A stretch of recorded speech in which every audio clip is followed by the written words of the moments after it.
Well, even though the season is waning, I'm going to use a baseball metaphor. We've rounded third base and we're sliding into home on this long and involved process of planning a new kind of academic campus in New York City. For me, the process has been rich and robust and very fulfilling. It's been a chance to interact a lot with, again, as we do all the time with every aspect of the Cornell community, and think about new opportunities and new ways to serve the people of New York, in this case, the people of New York City. It's been a chance for me to learn more about the vision of two of our deans, Dean Dan Huttenlocher of Computing Information Science and Dean Lance Collins of Engineering. It's been a chance to see a vision of our provost in Ithaca, Ken Fox, which has been thrilling. And personally, it's been a thrill for me to work with colleagues and people whom I admire so greatly at the Technion, Israel Institute of Technology. A chance to work with and learn from one of the most explosive centers of entrepreneurship on the planet.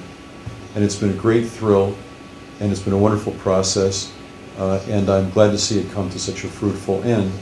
And now I look forward to, hopefully, a positive response from the City of New York.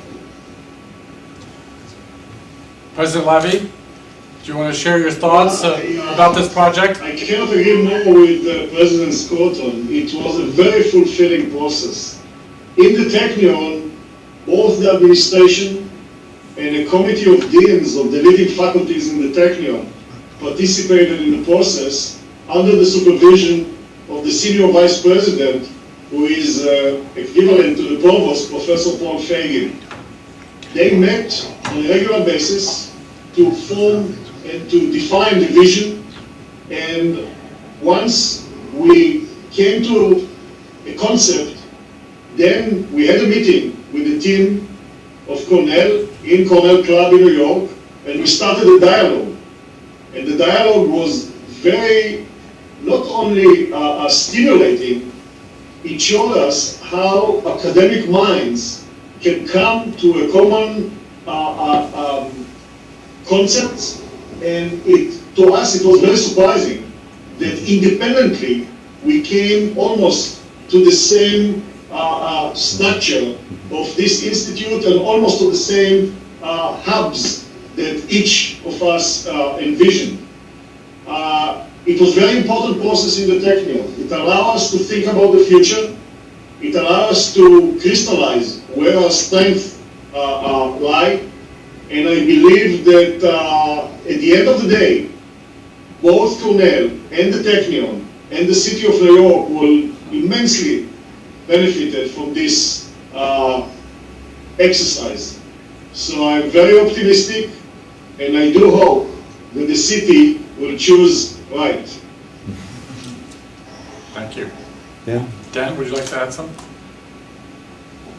I'm not sure I have much to add on the actual proposal and process to the two presidents, who I think really, I couldn't agree more with what both of them have said about the process being incredibly rewarding, and I think also the outcome of the proposal we're sending into the city just being something that would be amazing for Cornell, amazing for Technion, and amazing for New York City. I think that it's the pieces have come together in ways that I never would have imagined that they could at the beginning.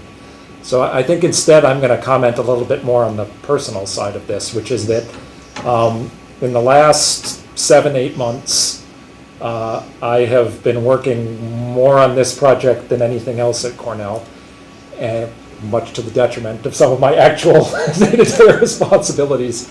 And the last 6 or 8 weeks have been unbelievably rewarding to see the breadth and depth of response from every constituency I can possibly imagine. I mean, the alumni pulling together an online petition, which is, got 20,000 signatures in about 20 days. The incredible support from the Board of Trustees, from the students at the undergraduate and graduate levels. This has just been, I've never seen anything in my more than 2 decades at Cornell that's brought so many people from so many different parts of the institution together, across all of the colleges, across all of the generations. It's a really amazing experience from a personal point of view. Dean Schwartz, would you like to add a thought? No, I think the process was indeed both stimulating and very rewarding, and very tiring at times. Yes. I think what is, I think it is interesting, and I think it's something to think about, that somehow both teams came to something which is very bold. It is a game changer as the administration required, and it's a daring proposal. But the thing is, if you don't dare, you don't get very high. I think we made an attempt to create something which is really different in structure, not because we like changes, but because we think that the world is changing very, very fast, and for what the city wants to achieve, you need a structure which is very different, very, very flexible, adaptable to the technology that changed today. And I was thinking about the timelines, so just 3 numbers. Before 2007, there was no iPhone, and before 2017, this project would not be fully blown. We're not in the middle yet. So whatever we create now has to have a structure that 2 years from now, it can be completely different in response to where the strength of the city of New York is going in terms of what people would like, what the mood is, what the atmosphere is, what consumer demands are, as well as what technology is promising. I think we are going in that direction. It's going to be extremely exciting in the future. David, one last thought? Wrap-up thought? One last thought. I want to thank everybody at Cornell who's been a part of this, the constructive criticism, the help and support. And now it's up to the city of New York. Here's hoping.